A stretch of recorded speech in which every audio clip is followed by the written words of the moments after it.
A Party in Ramadan by Asma Mubinuddin.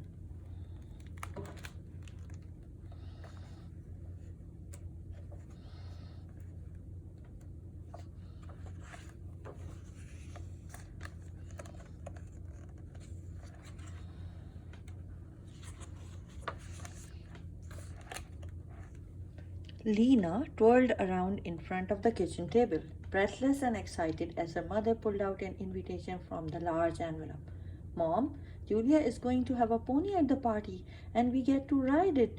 Flecks of confetti fluttered around out of the envelope onto the table. I never rode a pony before. Lena stopped twirling when she saw her mother's expressions change. What's wrong, Mom? She asked.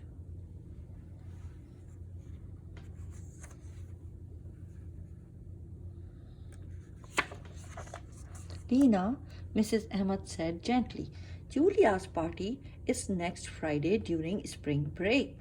This year it will be the first Friday in Ramadan. Ramadan? Lena looked into her mother's eyes. I'm going to fast that day, she said, but I can't miss the party. Her mother was quiet for a moment. Then she said, Lena, I know the party means a lot to you. Do you want to fast on a different day? That would be okay. You are still too young to fast every day. But Auntie Sana's coming on Friday. We're all going to have iftar dinner together after we break the fast. I don't want to give up fasting that day. Lena walked over to her mom. The party is in the afternoon. Can I just go and not eat or drink anything? I will be home before iftar time. Her mother hesitated, then nodded. Yeah, thanks, Mom. Lena hugged her mother and then started twirling again.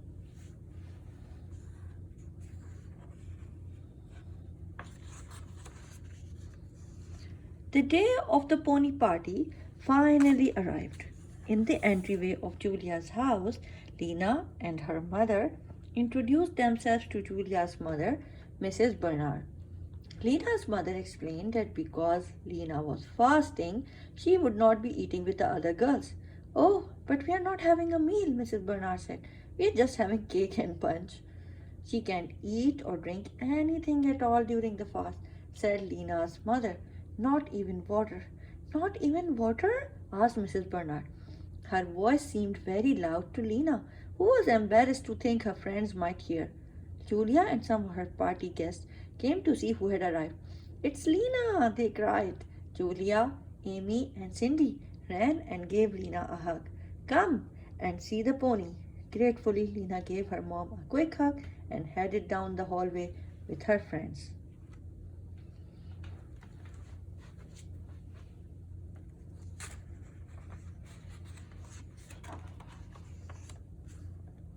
Streamers and balloons decorated the kitchen. On the table, surrounded by pony plates and cups, was a large cake with chocolate icing. Though the kitchen window, Through the kitchen window, Lena saw the pony. She and her friends ran out the door to join the others, who were waiting for their turn to ride. When Lena's turn came, she sat high in the saddle and imagined she was a princess. She gently stroked the pony's neck, running her hand over his shiny, soft skin.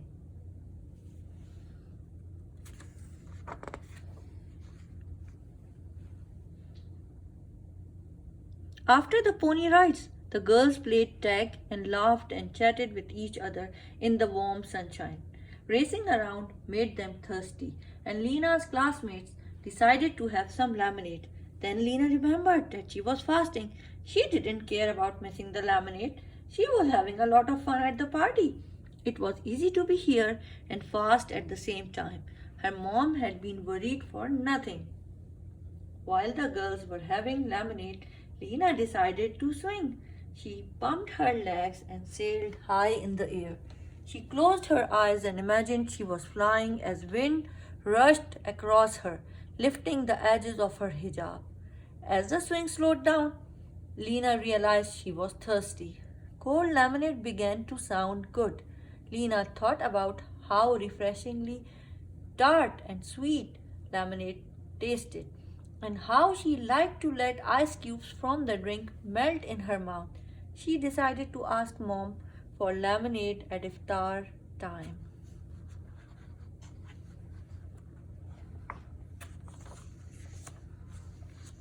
After playing tag and swinging so high, Lena was also starting to feel tired. All the girls were going into the house. Lena gladly got off the swing and joined others. The cool air inside felt good. Mrs. Bernard called the girls to the kitchen for cake. Amy stood by Lena's side. I'll stay with you. I'm not hungry anyway. Lena smiled at her friend. Thanks, Amy. I'm fine. Go and eat. Then we'll sit together. Don't miss the chocolate cake. Amy paused. Are you sure? She asked. Yes, I'm sure, said Lena. But Lena was not so sure. I'll see you in a little while. While the other girls were eating, Lena walked into another room. She sat down on the edge of a couch. Her stomach growled, and there was a big emptiness in it. Her head was starting to hurt. She felt tired. Why did God have to make it so hard? She wondered. And why did I have to run so much in the hot sun? The back of her throat felt dry. Lena longed for a simple sip of water. Being at the party was not fun anymore. She just wanted to go home. Would 5 o'clock ever come?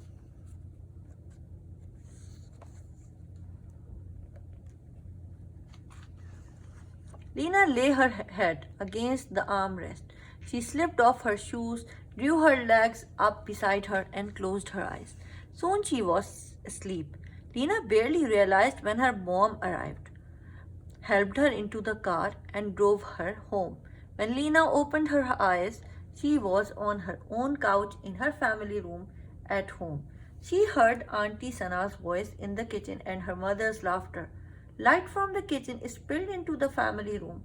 She smelled the aroma of baking bread and dinner cooking on the stove.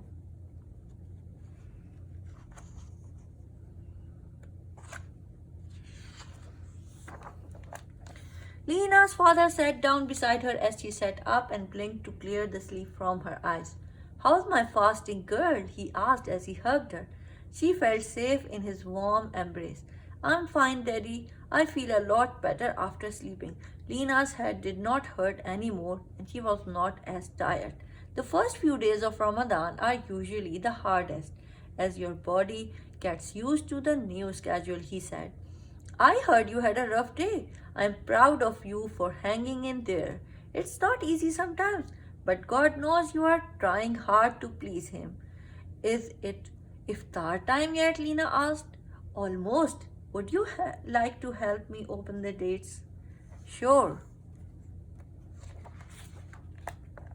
Lena felt even better as she walked into the kitchen with her father. Her mother was stirring food in pots, and Auntie Sana was cutting fruit.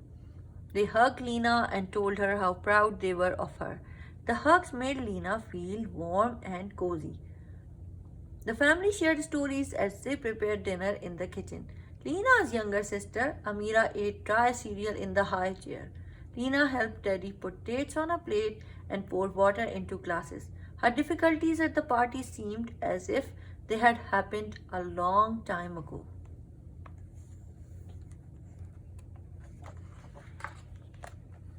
Finally, the time came to break the fast. Lena said the traditional prayer to herself in Arabic as she reached for her date. God, I fasted for your sake, and I break my fast with food provided by you and in your name. The sweetness of the date filled her mouth. It was followed by refreshing, cold, clear water. Then the family spread out sheets in the family room and prayed the Maghrib prayer together as they did every night just after sunset. After the prayer, it was time for dinner. Lena was thankful for everything she ate. The muffins melted in her mouth. The meat was delicious, and even broccoli tasted good.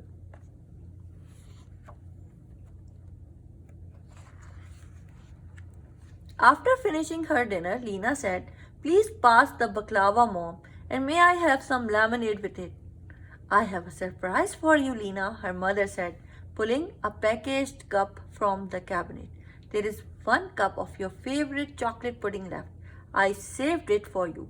Would you like to have it instead? I sure would, said Lena. Thanks, Mom. Choca pudding, yelled Amira as she ran to the table.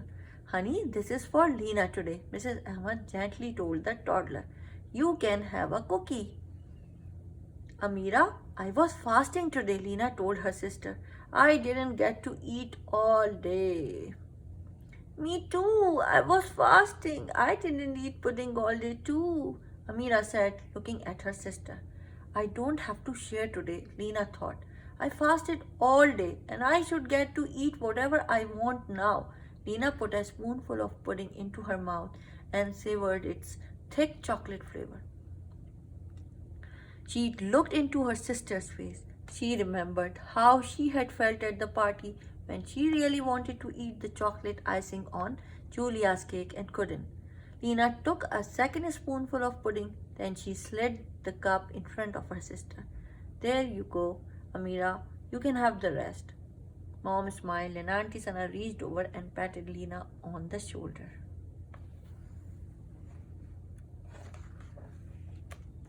As the family began eating dessert, the doorbell rang.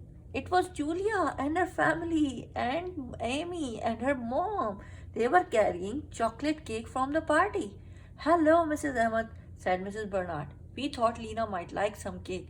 We saved some for her.